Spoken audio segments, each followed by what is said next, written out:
شبانگاه تا حریم فلک چون زبان کشد سوز آوازم، شرر ریزد بی امان به دل ساکنان فلک ناله سازم.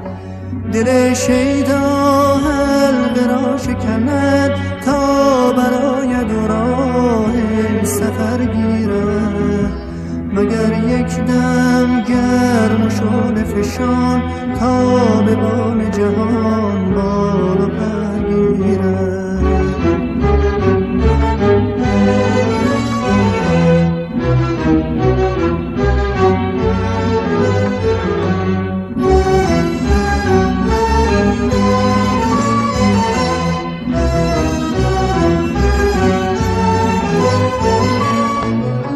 خوشا ای دل بال و پر زدنت، شعله بر شدنت در شبانگاهی، به بزم غم دیدگان تری چار پر شرری شعله آهی.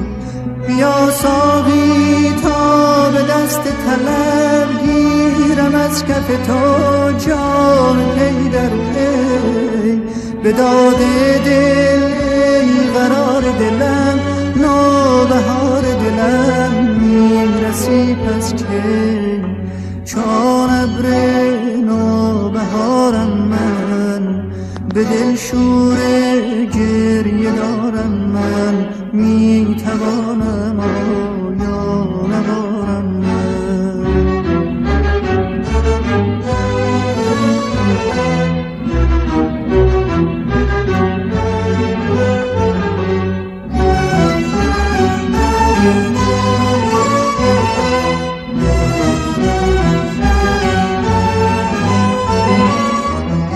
نه تنها از من قرار دل می رو باید این شور شیدایی،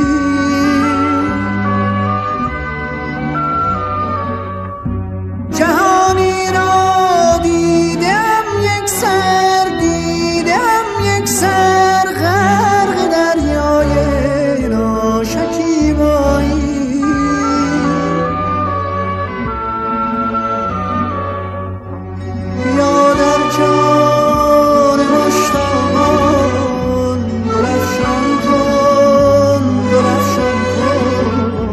به روی خود شب